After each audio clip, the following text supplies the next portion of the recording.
Magandang umaga mga bata. Magsitayong lahat para sa ating pananal. Bani, pwede mo bang paunahan ang ating panalangin?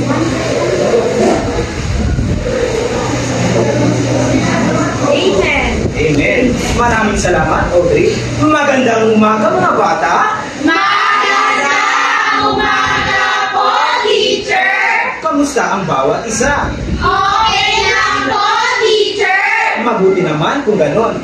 Bago tayo umupo, kung may nakikita kayong mga basura sa ilalim ng upuan, ay pwede niyo ba itong pulugin at lagay sa inyong isa? At pagkatapos ng ating klase, itapon ito sa basurahan. Maaari na kayong umupo. Salamat po, teacher. Bago ang lahat, ay magpakilala muna kami. Ako nga pala si Teacher Ricon Saavedra at pwede niyo mong tawagin Teacher Ricon. Ang kasunod ko naman ay si... Ako naman po si Teacher Antoinette Akin at maaari niyo akong tawagin Teacher Antoinette. At ang ngalan ko naman po ay Turong Shikawani Marie at maaari niyo akong tawagin Teacher Shai. Ako naman po, si Teacher Adrian at maaari niyo po akong tawagin Teacher. Ako naman po, si Nurhalir Jam at maaari niyo pong tawagin Teacher Jam. Ngayon naman, kung tinawag ko ang inyong pangalan, itaas lamang inyong kanang kamay at sabay sabi, narito po, Teacher. Maliwanag ba mga bata? Oo, teacher. Agil Parson, Narito po, Teacher. Bayan, Narito po, teacher. Bani, Narito po, teacher. Jama Salir. Narito po, Teacher. Magaling at walang lumiban sa araw na ito. Maaari na bibigyan ng ating mga sarili ng masigabong palakpakan. Ngayon naman, pag si teacher ay nasa harapan, ano ang inyong mga nararapat na gawin? Yes, Parson? Teacher, wag magpingay. Tama, kung si teacher ay nasa harapan, ay huwag kayong maingay upang kayo ay makinig at bakit ka? Tama yung sinabi. Kapag si teacher nasa harapan, ay kailangan niyong makinig. Meron pa ba? Yes, Rana? Teacher, itaas po yung kanang kamay ko pag may gusto kong sabihin. Tama, itaas naman ka ng kamay kung may gustong sabihin. Meron pa ba? Yes? Makilakaw sa mga aktibidad, teacher. Tama, kung lahat na inyong sinabi ay tama. Maasahan ko bang lahat ng iyon? Opo, teacher! Mga bata, ano ang napapansin nyo sa ating usaran? Yes, Bayan. May mga farmers po, teacher. Tama. Bukod sa apat na farmer ito, ano pa? Yes, at Pearl. My farm teacher, bulungan teacher. Tama, yung sinabi. At ang apat na pangalan na ito, si Ana, si Ben, si Carla, at si Daniel. At ang bawat isa sa kanila ay may mga inaalagang hayop. Si Ana ay may mga inaalagang hayop na manok. Si Ben ay may mga inaalagang hayop na itik. Si Carla naman ay may mga inaalagang hayop na sisyo. At si Daniel naman ay may mga inaalagang hayop na tandang manok. Ngayon mga bata, pakinggan ninyo ang kwento ng apat na magkakaibigan. Isang hapon, habang sila ay naglalaro sa tabi ng bukid, ay biglang nakatakas ang kanilang mga alagang hayop. At nais nilang humingi ng tulong sa inyo mga bata. Nais nilang tulungan ang mga apat na magkakaibigan ito. Opo, teacher! Ang iyong dapat gawin, mukhang tulungan ang mga apat na magkakaibigan para huliin ang kanilang mga alagang hayop. Yes, Rana? Magkilahok po sa mga aktibidad ko mamaya, teacher. Tama ang iyong sinabi. Ano pa? Yes, Parson? Teacher, sagutan po, Teacher, ang mga katanungan po, Teacher. Tama ang iyong sinabi, Parson. At ang bawat tamang sagot ay katumbas ng isang alagang hayop ay isang puntos. At ngayon ay papangkatin ko ang bawat grupo sa apat na pangkat. Sa pangkat isa, na nag-reaksyon na kay Ana magmula kay Bali hanggang kay Katir ang pangkat isa. Ang pangkat dalawa naman ay magmula sa akin na upuan ni Karen hanggang sa Judy ang pangkat dalawa na nag-reaksyon kay Beth. Pangkat tatlo naman nag-reaksyon kay Carla ang upuan ni Ruby hanggang sa upuan ni Adrian. At ang pangkat naman ay magsimula kay Marson hanggang kay Rana. Naintindihan ko ba mga bata? Opo, teacher!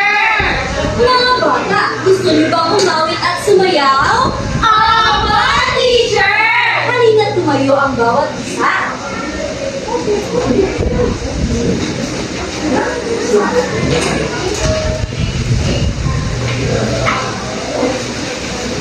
pamagandang ating awitin ay alagang hayop, beray po. Si teacher muna ang mauna at bago kayo. Manok na may dalawang paa sa bukid ay masigla. Itong buhay pinagpili, puhunan ng pamilya. Pato sa tuwing sumasayaw, galot ng pinagkakalaan. Sa kabila kaibig sa pinagpili. Isang tilapia sa palaisaan sa lambat ng kahit kita'y pinagpagas na pangkainan. Ingatan ang paghahalong na mapagkakitaan. Nakuha ba mga bata? Oo, teacher! Halina't sabay-sabay tayong umawit. 1, 2, 3. Manok na may dalawang paa sa bukid ay masigla. Itong mga pinagpili, puhunan ng pamilya. Pato sa tuwing na sumasayaw, balot ng pinagkakalaan. Sa gabi na mainit na tinatangkili. Isang nagdala sa isaan sa tawanan ng kumikinang alin. Kita'y pinapala sa pagkainan. Ingatan ang mga hayop na mapagkakitaan. Nasiyahan ba ang bawat isa? Oo, teacher! Ay, maaari na kayo dito. Ngayon naman, may mga katanungan si teacher. Ano ang mga hayop sa ating pinawin? Yes, Parson? Teacher, may nabanggit po na manok. Teacher. Tama, may nabanggit na manok. Yes? May pato ba, teacher? Yes, may pato. Meron pa ba? Yes, may an? May isda rin po, teacher. Tama, may isda. Ano pa ang inyong napansin sa ating inawit? Ang manok. Ano ang maaaring ibenta sa manok? Teacher! Yes? Tama. Ang manok ay maaaring ibenta sa itlog. Meron pa ba? Yes, Fanny? Ang karne din po, teacher, ng manok. Yes, tama. Ang manok ay maaari natin ibenta sa itlog o sa karne. Meron pa ba? Doon po teacher ng parang teacher ko na kaming parang natin kasi na kasi. Tama, yun ay masarap. Ang balot o ang baka ginagawang balot na sinasawsaw ng suka at ng asin. Meron pa ba? Yes? Yung isda tilapia, teacher, ginagawa ko lang, teacher. Tama, ang isang tilapia ay maaari natin ibenta o ating kinakain. Ngayon naman ay may papakita sa video na ilang mga larawan na kung saan ang inyong gagawin lamang ay taas ang kanang kamay at sabihin kung ano ang pinapaliwatig ng larawan na ito. Una. Yes, tama. Ang mga manok ay nangingitlog. Tama, ang manok ay nangingitlog. Meron pa ba? Yes, Parson. Teacher, tirahan o tulungan ng manok po, teacher. Tama, tirahan ng manok. Ngayon ay sabay-sabay natin tingnan kung ano nga ba ito. Sabayan niyo ko sa pagbilang. 1, 2, 3. Ito ay ang Maayos na kulungan! Ngayon ay may tanong si teacher. Bakit nga ba kailangan na may maayos na pulugan ang mga manok? Yes, Judy? Para hindi po makalabas ang mga manok, teacher. Tama, para hindi makalabas kung saan man mapadpad ang manok gaya ng mapadpad sa kapitbahay o mapunta sa ibang tao, di ba? Meron pa ba? Yes, Bunny? Para po hindi sila stress, makita po sila ng mga marami po. Tama, hindi sila stress at makita ng marami. Para sa pangalawang larawan, ano sa tingin niyo ang ito? Yes, Parson? Teacher, isang maglilinis ng alaga, teacher. Tama, meron pa ba? Ngayon ay ating alamin kung ano nga ba ito. Sabayan niyo ko sa pagbilang. 1, 2, 3. Paglilinis ng palaisaan. Paglilinis ng palaisdaan. Bakit nga ba mahalaga na linisan natin ang palaisdaan? Yes, Judy? Para hindi mamatay ang mga isda. Tama, kasi maaaring makakain sila ng mga basura o kemikal, kaya maaari din tayo makuha ito ng sakit. Meron pa ba? Wala na. Ang paglilinis natin sa palaisdaan ay napaka-importante para sa mga isda dahil maaari natin itong makain at maka-epekto dito sa atin ay sakit. Mayroon naman sa pangatlong larawan. Yes, Judy? Pinapakain ko teacher ang mga isda sa bato. Tama, meron pa ba? Ngayon ay ating alamin kung ano ito. Sabayan niyo ko sa pagbilang. 1, 2, 3. Wait lang po. Ito ay ang Pagkakain ng titig. ito ay ang pagpapakain ng itik o ng pato. Bakit nga ba kailangan pakainin ang itik o pato? Yes, Tahir? Upang maging malusog ang mga pato. Tama, upang maging malusog ang mga pato. Para naman kung ibenta ito ay mananam at masarap. Base sa kanta o inawit natin at sa mga larawan na pinakita ni teacher, ano sa tingin ninyo ang ating tatalakayin ngayon? Yes, Tahir? Mga paraan sa pag-aalaga ng mga hayop. Tama! Ito ay ang mga paraan ito ay mga paraan para alagaan at mapagkakitaan ang mga hayop.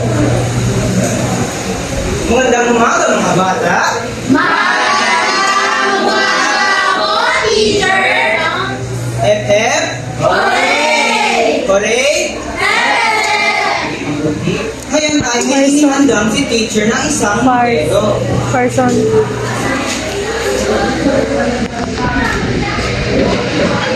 Yan mo ba? Hindi. Wait. Ganyan mo. Mga bata, ano na napansin nyo dito sa ating Dyan sa taas, modelo? Dito. Yes. May Dyan sa mga veins. Sa mga veins. teacher at may mga palaisda. Tama. Ano pa? Meron pa ba?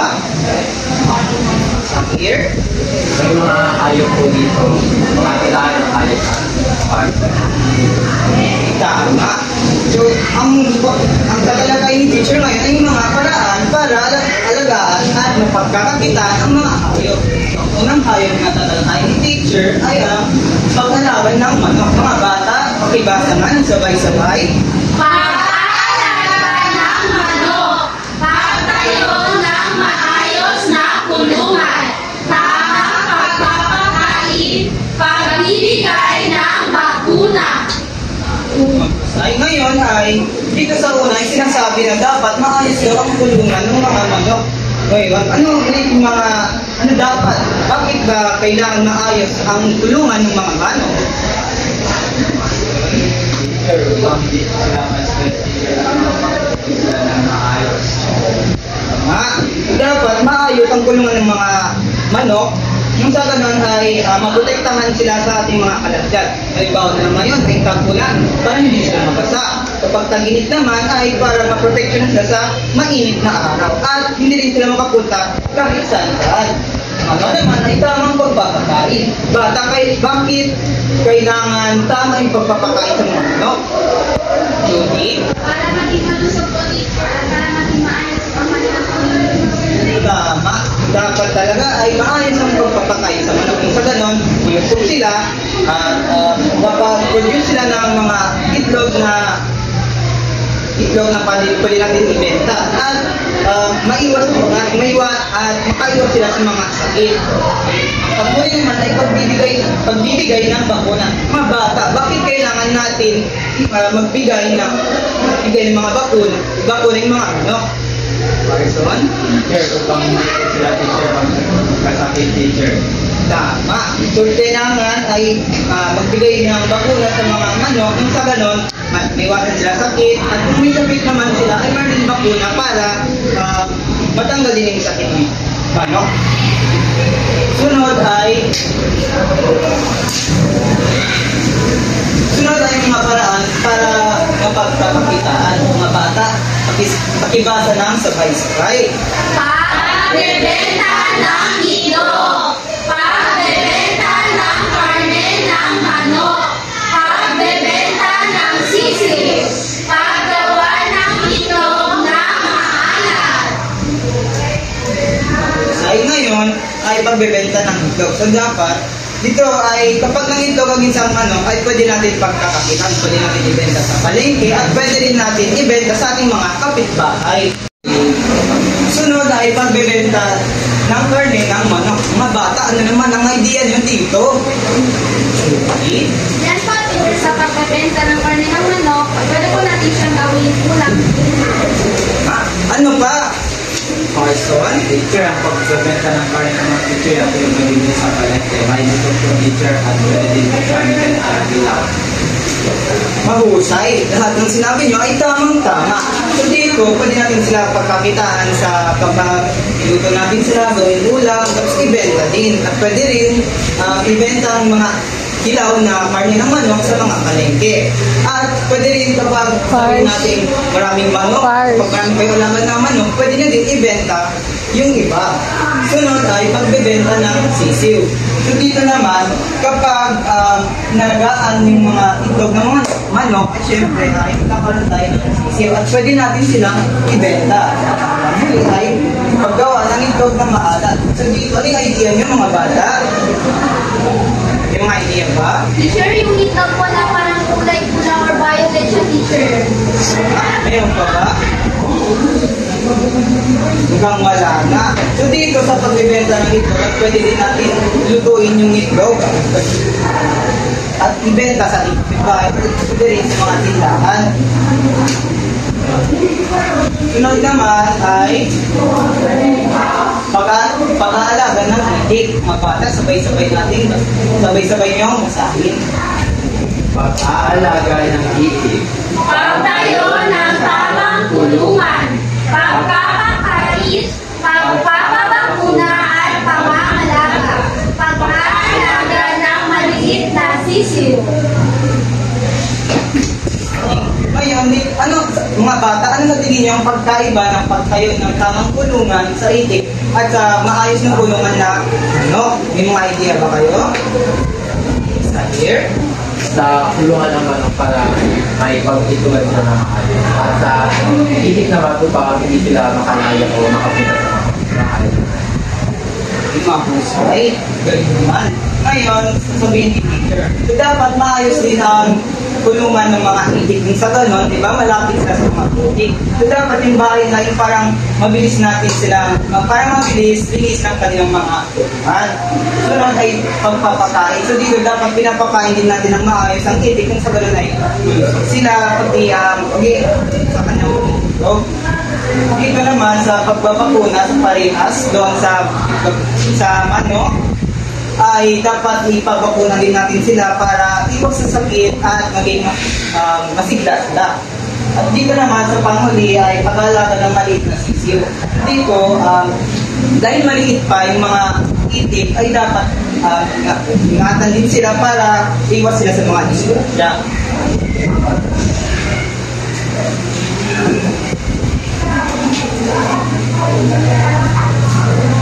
Sunod ay mga paraan para mapagkakakitaan ng inyong mga bata sabay-sabay sa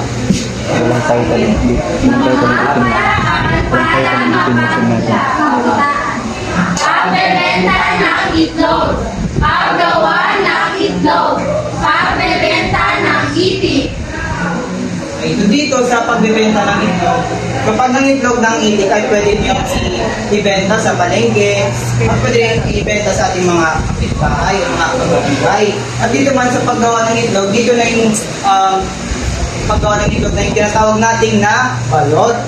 At pamuling sa pagbebenta ng itik din, ay kapag marami kayong inaalagaan na itik, ay pwede nyo ibenta yung iba at alagaan. Ngayon ay, meron akong inahandang modelo. Bali, maaari mo bang saan dito ang mga isda?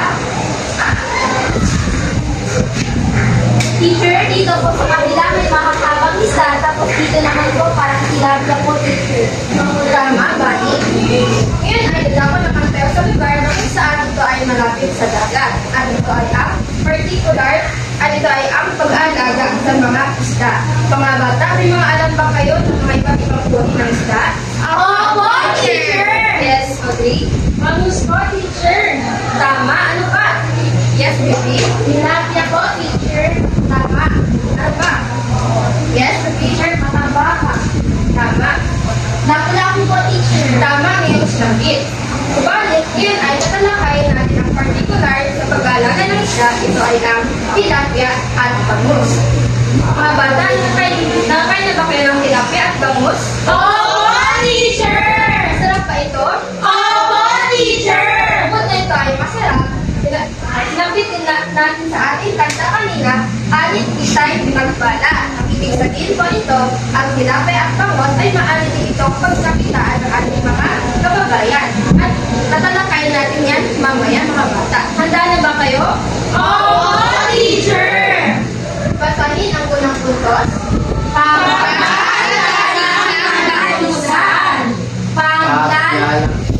Pagkanda ng palaisdaan. Mga bata, sa tingin ninyo, bakit kaya mahalagang unang gawin ang pagkanda ng palaisdaan bago ilagay ang mga isda?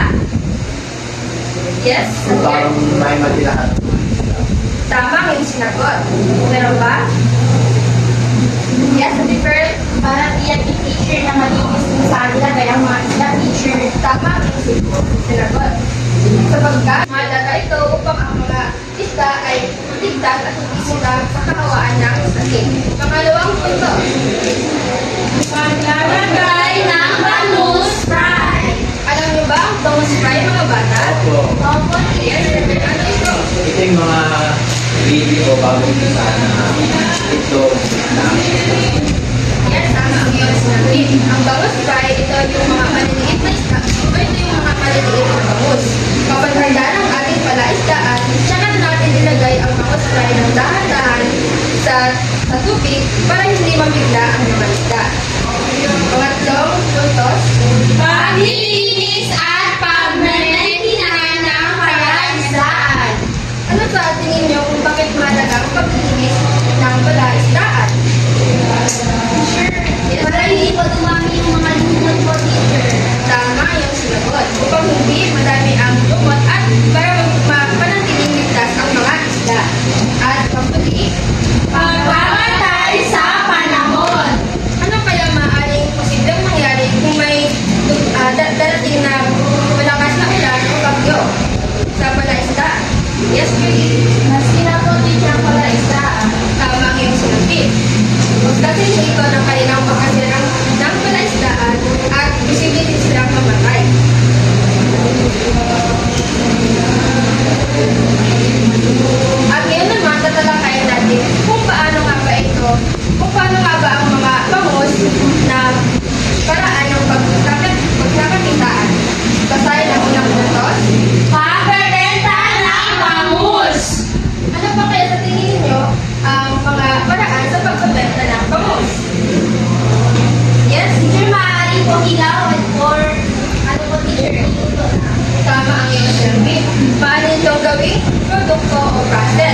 isda ay mapanatiling ligtas at malusog. At ang pang-huli naman, Pag-iwas sa sakit. ano ang iyong dapat gawin naman mga bata kung may mga nakikita kayong mga isda na mayroong sakit? Yes, Tahir? Ihiwalay din upang hindi na makawaan. Tama ang iyong sinabi. Iiwalay ito upang hindi na makahawa sa sunod naman, mga paraan sa pagkakakitaan. Basahin ako ng puntos. Pagbebenta ng tilapia. Mga bata, kailan kaya pwede natin ibenta ang tilapia? Yes, Audrey? Tama ang iyong sinabi.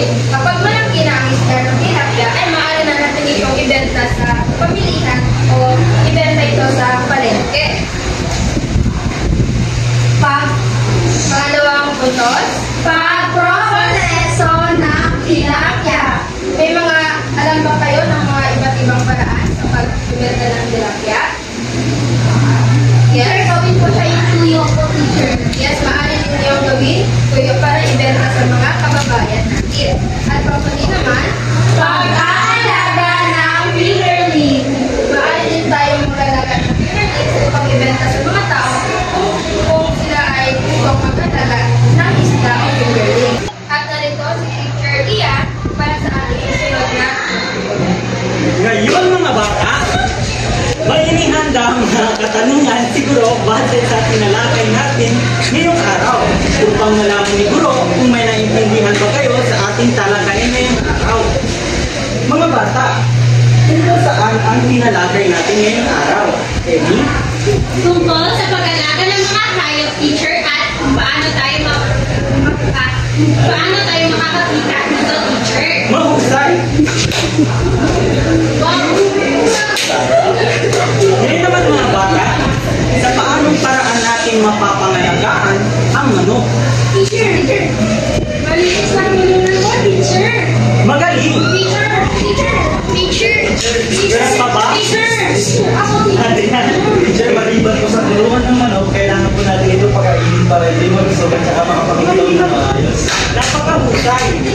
Uywag yung ini. Vaccine.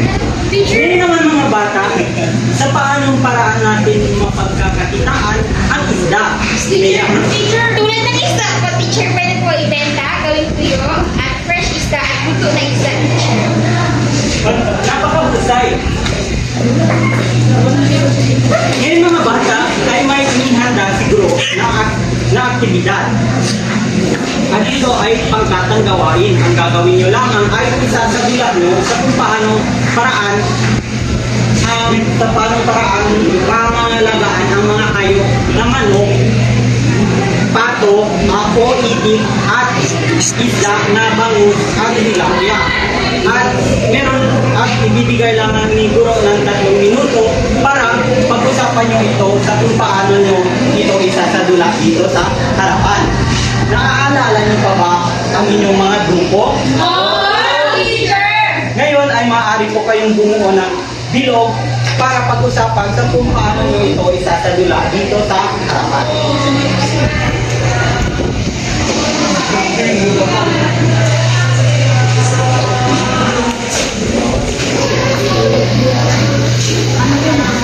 Ang pangkat-isa ay isasadula nila sa kung paano pangangalagaan ang manok. Ang pangkat-dalawa naman ay isasadula nila sa kung paano alagaan ang pato o itik, at ang pangkat-3 at 4 ang isda, na ang pangkat-3 sa bangus at ang pangkat-4 ay sa tilapia.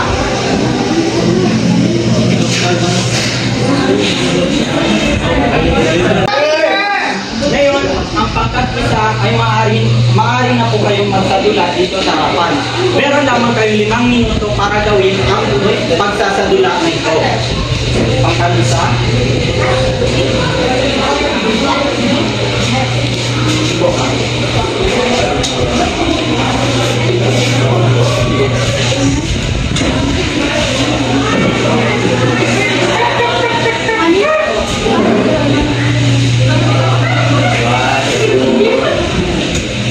One, two, three, go. ano ba yung white chicken po, 1 year old na pero hindi pa rin nanginitog at ang payat-payat pa. Ano ba ba? Yung kasi pinapaparin mo maayos at hindi mo pinapabakunahan. Kaya kaya nanginitog. May pang bakuna ka ba dyan? May pangbakon. Ayan, nakikita ko. At dito naman po lang tatapos ang aming gula-gulahan. Ngayon mga bata, napakagaling. Bigyan natin ng amazing clap ang pagkakita. Alam niyo po ba yun? Ngayon bigyan natin ng amazing clap ang pagkakita. 1, 2, 3, 1, 2, 3, amazing, sing, amazing! Ngayon naman ang sunod ay ang pangkat dalawa.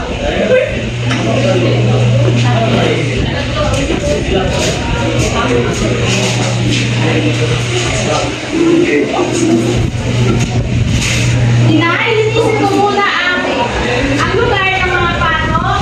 Opo, anak, kasi papakainin sila ngayon. Tapos ka na ba, Judy? Opo, Inay. Dapat manatiling malinis ang lugar ng mga pato. Inabak po. Napakahusay, bigyan natin ng good job clap ang pangkat dalawa. Good job! Good job! Good job! Good job! Good job! Ngayon naman ang sunod ay ang pangkat tatlo.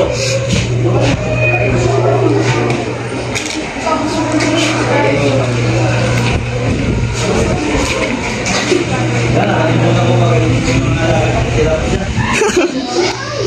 Yung lalaki nyo na, pwede na kayo bento dito sa paling dito. Sarap na daw kayo dito, malaman.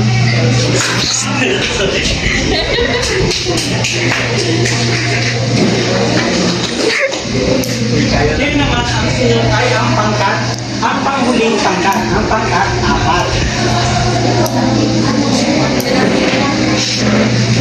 4. Bangus.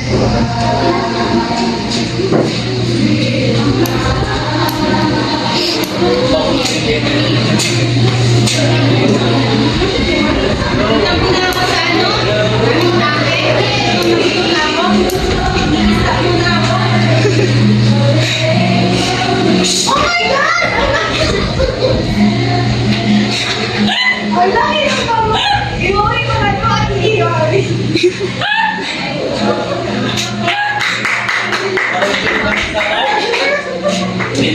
Napakagaling.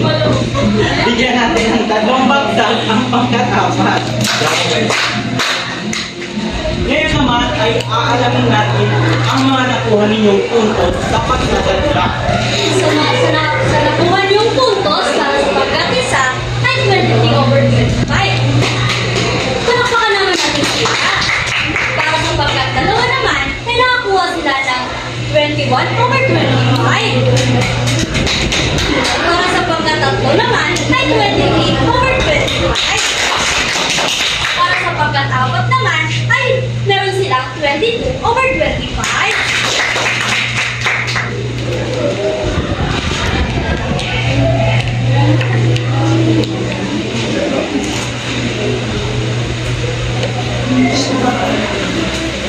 Ngayon mga bata ay may handa siguro na pagsusugit upang malaman ni Guro kung may natutunan ba kayo sa ating talakayan ngayong araw.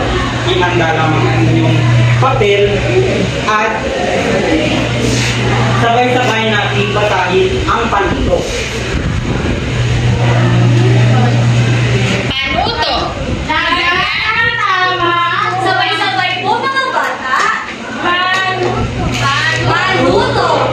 Lagyan ng tama kung ang pangungusap ay nagpapahiwatig ng pag-aalaga ng hayop bilang mapagkakalitaan gawain at mali naman kung hindi. Alam niyo ba ang inyong gagawin? Opo, teacher! Tapos na ba mga bata? Opo, teacher! Ipasa ang mga papel sa harap at ipasa ito kay teacher. Nandito na ba ang lahat ng papel? Opo, teacher! Ngayon naman ay maghanda kayo ng inyong kwaderno upang isulat ang inyong takdang aralin.